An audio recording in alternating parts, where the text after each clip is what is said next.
Salut, c'est Logan de Psychologie. Aujourd'hui, je vous fais une vidéo pour vous expliquer les 5 types de blessures. Oh, she's sweet but a psycho, a little bit psycho. At night she's screaming, I'm my. Donc, les 5 types de blessures. Donc, on a l'humiliation, le rejet, l'abandon, la trahison et l'injustice.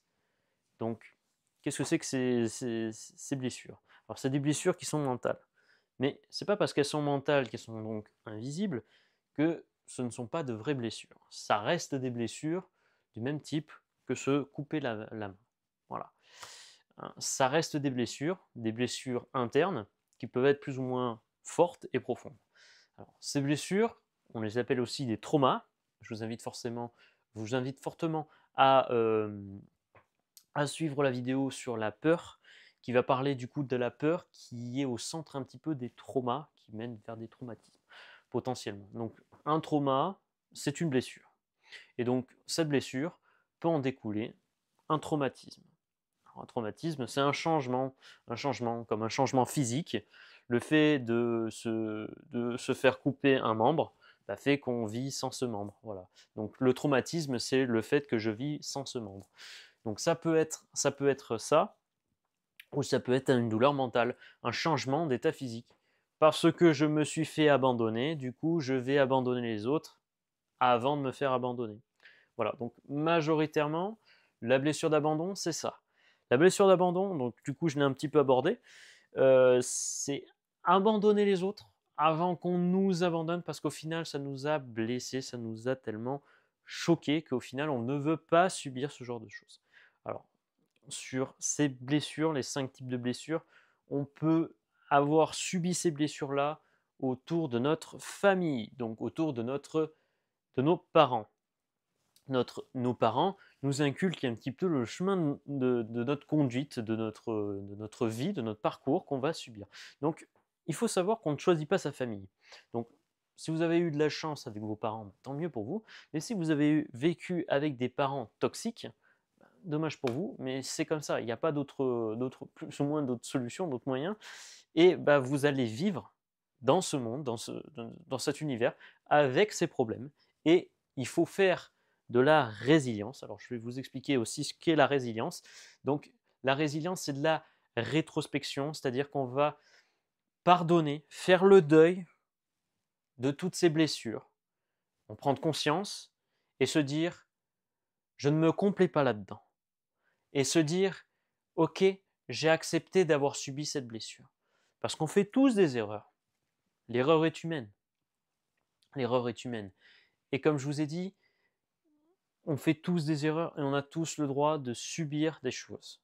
Mais cependant, ne faites pas subir ce qu'on vous a fait subir. Donc c'est pas parce que vos parents ont été durs avec vous que vous devez être dur avec votre descendance ou même avec vos amis, avec les personnes avec qui vous côtoyez, avec qui vous êtes le plus proche. Et malheureusement, c'est ça qui va se passer. C'est que généralement sur ces types de blessures, sur ces blessures qui sont profondes, généralement vous allez déplacer le problème. Déplacer le problème et projeter le problème. Et là, on en vient à des mécanismes de défense. Si vous avez suivi un petit peu les mécanismes de défense, du coup, il survient très facilement pour se sécuriser. Donc, c'est efficace, c'est bien, c'est pratique. Ça nous permet de nous sécuriser. Mais au final, en nous sécurisant, en nous surprotégeant, on devient vulnérable. Et oui, on devient toxique pour les autres. Parce qu'au final, rejeter les autres, c'est un petit peu avoir le sentiment de ne pas être accepté par les autres. Donc au final, on va subir de la blessure sur les autres. Donc au final, vous avez subi cette blessure et vous allez faire subir la blessure à quelqu'un d'autre. Et donc du coup, vous êtes comme une maillon d'une chaîne, liés les unes aux autres. Et donc vous allez, parce que vous avez subi ça, du coup vous allez être un maillon de plus qui va tirer cette chaîne. Et derrière, parce que vous avez répété un petit peu ce schéma-là, vous allez créer un autre maillon qui va en entraîner un autre et vice-versa. Donc un petit peu comme une chaîne qui reboucle et se répète, comme aussi la vengeance. La vengeance, c'est ça, c'est ok, je vais me venger parce que tu t'es vengé. Et du coup, je vais me venger parce que tu t'es vengé. Et ça ne s'arrête pas en fait. S'il y en a aucun des deux qui fait cet effort-là, personne ne s'arrête.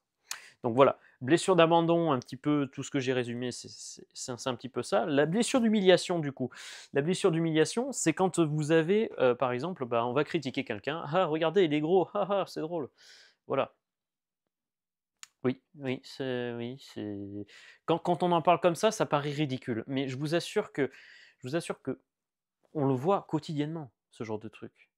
Et on va se moquer de: «Ah regarde, il n'y arrive pas, il se débrouille pas». Oui, mais en fait, on se complaît dans le fait des imperfections des autres. Alors c'est positif, mais en même temps, c'est régressif pour les autres parce que du coup, ils vont subir cette blessure d'humiliation qui est donc un sentiment de honte profond et un sentiment aussi de culpabilité qu'on va avoir. Donc ça, c'est humain, hein, on a tous de la culpabilité, mais une culpabilité au point de ne pas pouvoir dire non. En fait, on va ne pas pouvoir dire non, ne pas pouvoir être fort et réprimer un petit peu son droit. Donc on va pas, ça va être un petit peu le contraire à la psychologie masculine. La psychologie masculine qui a un fort ego quand même, qui dit non, je sais ce que je dis, je sais ce que je pense, et c'est non. Là, c'est clair, j'ai décidé que c'était non, c'est non. Vous voyez, mon ton sur ma voix, j'impose les choses. Donc ça, psychologie masculine. Psychologie féminine, c'est plus, ok, d'accord, on va dialoguer. Voilà. Donc vous voyez bien qu'en moi, j'ai une partie de psychologie féminine où je suis dans la communication, et une partie de psychologie masculine où je suis ferme et que je sais dire non. Voilà. Donc c'est des choses aussi auxquelles, quand on a une blessure d'humiliation, eh ben, on a du mal à dire non, et on a l'impression que les autres nous envahissent un petit peu. Quand on est envahi par les autres et qu'on cherche un petit peu l'approbation. Et du coup, on va se complaire un petit peu dans le masochisme, le fait d'aimer plus ou moins se faire du mal et s'automutiler. Donc alors de l'automutilation, oui, c'est des choses graves, mais voilà, si on arrive au point de la paresse, voire pire, de la dépression, on peut arriver à ce genre de choses. Et donc c'est le sentiment d'une forte blessure, d'humiliation. Voilà. Alors, une blessure d'injustice, du coup, je vous ai plus ou moins expliqué dans l'égalité homme-femme. Si ça vous intéresse, je vous donne également le lien de cette vidéo que j'ai faite. Donc, la blessure d'injustice, c'est un besoin de sécurité. Alors, c'est un changement d'une instabilité à un sentiment d'impuissance. Par exemple, un parent qui vous dit: «Ok, si tu as 20 sur 20 à ce contrôle, je te donne un paquet de bonbons». Vous avez eu 20 sur 20 à ce contrôle, et puis votre parent vous dit: «Ah oui, ah oui, mais moi je parlais des mathématiques». Bah, tu m'as dit 20 sur 20 au contrôle. Du coup, moi j'ai eu 20 sur 20 à ce contrôle. Et là, tu es en train de remettre en cause le truc. Donc au final, on va sentir ce sentiment d'impuissance et d'injustice. Et donc c'est ça la blessure d'injustice, c'est qu'on va se dire: oui, mais au final, ce n'est pas correct, ce n'est pas juste, on nous dit des choses et on ne tient pas parole. Et on peut également trouver cette chose similaire, cette blessure d'injustice, avec la blessure de trahison, du coup, que j'en découle. La blessure de trahison, c'est aussi, tu n'as pas tenu cette parole, tu n'as pas tenu cette promesse, donc il faut faire gaffe aussi avec ça, parce qu'au final, vous pouvez le voir comme une injustice, comme étant ce n'est pas juste. Si vous vous dites cette phrase, ce n'est pas juste, vous avez le sentiment d'une blessure d'injustice. Et donc, si vous êtes au contraire à vous dire, cette personne ne tient pas ses promesses, cette personne ne tient pas parole, c'est que vous avez subi une blessure de trahison. Et donc la blessure de trahison, c'est comme un coup de poignard dans le dos. On va avoir aussi un manque de sécurité, un manque de confiance aussi en soi, un mal-être qui peut être caché aussi, et on va avoir surtout un fort besoin de liberté, parce qu'au final, on va être compressé, on va être maintenu justement dans cette impuissance aussi, parce qu'au final, on s'est fait trahir, on s'est fait poignarder dans le dos. Voilà, donc la blessure de rejet cette fois-ci, on va parler de la blessure de rejet. Donc la blessure de rejet, c'est quand une personne, donc par exemple quand on déclare sa flamme à quelqu'un, que la personne nous rejette, un râteau. Alors, il faut faire attention parce qu'elle est souvent confondue avec la blessure d'abandon. Ce sont deux types de blessures qui peuvent être différentes. Alors, quand quelqu'un on se prend un râteau, ça peut être une blessure de rejet, mais ça peut être aussi une blessure d'abandon. Il ne faut pas confondre les deux. Et on peut subir les deux en même temps, hein, parce que du coup, ça peut être aussi lié aux deux. Donc, le sentiment de rejet, c'est au final, la personne ne nous a pas accepté. Donc, on va avoir le rejet de quelqu'un. Au final, c'est normal d'avoir cette blessure de rejet. Et cette blessure de rejet, elle est donc un sentiment d'être incompris, de ne pas être écouté, de ne pas entendre les choses. Et donc, du coup, on va utiliser un mécanisme de défense, on va utiliser une protection de projection vers l'autre, de déplacement, et on va se placer en tant que persécuteur. Et donc, le persécuteur, il va plutôt rejeter la faute sur l'autre. Et donc, du coup, on va rejeter l'autre avant que celle-ci ne nous rejette. Parce qu'on aura tellement peur de ce rejet qu'au final, on va nous-mêmes créer ce rejet. Et donc, pour se complaire un petit peu à se dire, c'est moi qui l'ai rejeté et c'est pas cette personne-là qui nous a rejeté. Bon, ça, je l'ai vécu récemment justement avec une meilleure amie. Donc, c'est pour ça que je vous en parle. Mais une blessure de rejet, du coup, c'est quelque chose qui est là et qui vous dit, ok, j'ai subi du rejet, du coup, je vais rejeter ce rejet pour l'autre pour éviter de nouveau subir cette blessure qui est insupportable. Et donc, du coup, en fait, on vient à faire comme un maillon de chaîne, comme je vous expliquais.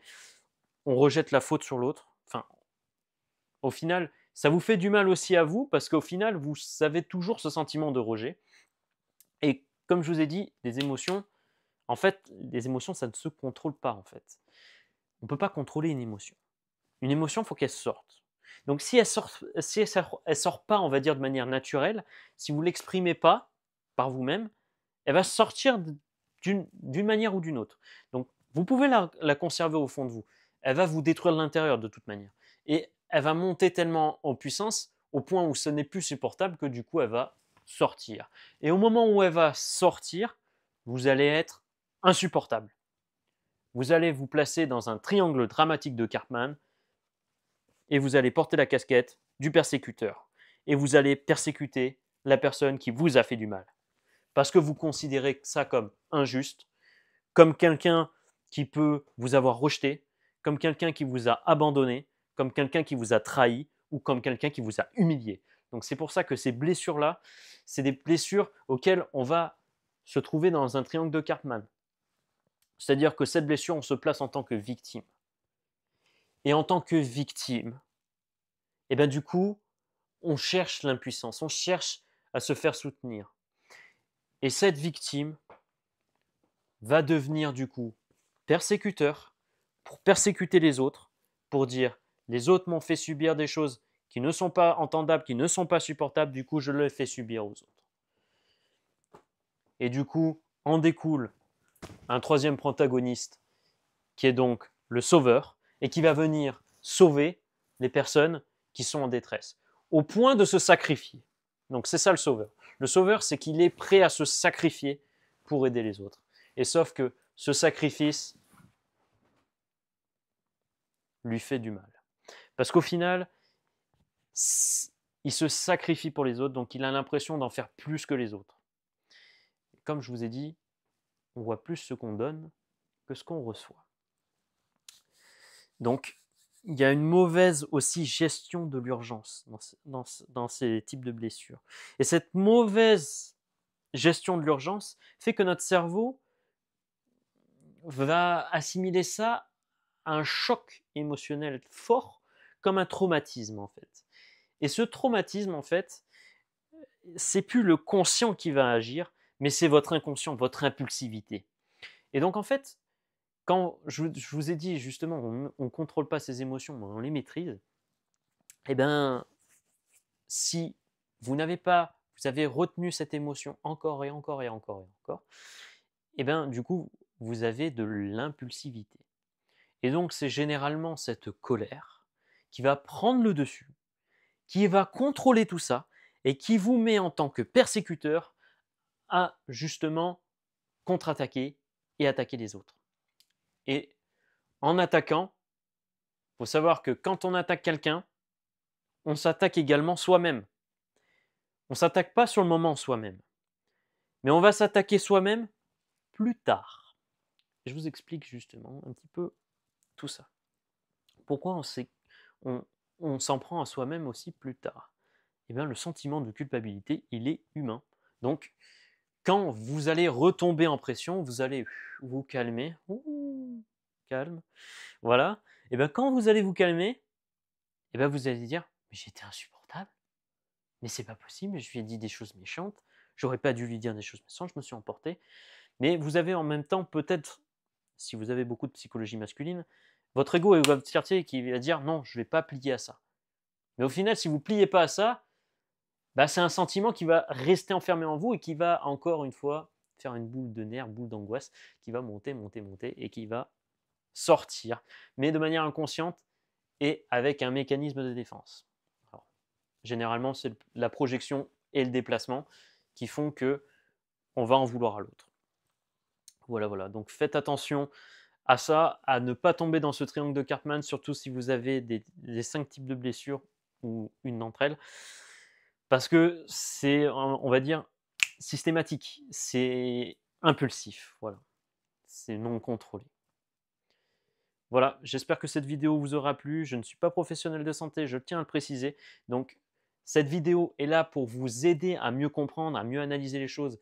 Mais si vous avez des problèmes justement avec des blessures et des traumatismes forts, je vous conseille fortement d'aller consulter un professionnel de santé, un psychologue, psychanalyste, psychothérapeute, voilà, ou un psychiatre. Voyez des professionnels de santé, il y en a tout plein. Et si jamais bah, vous ne pouvez pas ou vous n'avez pas forcément les moyens, bah, vous pouvez vous exprimer justement d'une manière ou d'une autre par message ou même dans les commentaires de cette vidéo. Ou bien même, vous pouvez tout simplement rédiger quelque chose sur un papier, un morceau de papier, et vous serez de toute manière, je pense, écouté. Voilà. Sur ce, portez-vous bien et à bientôt.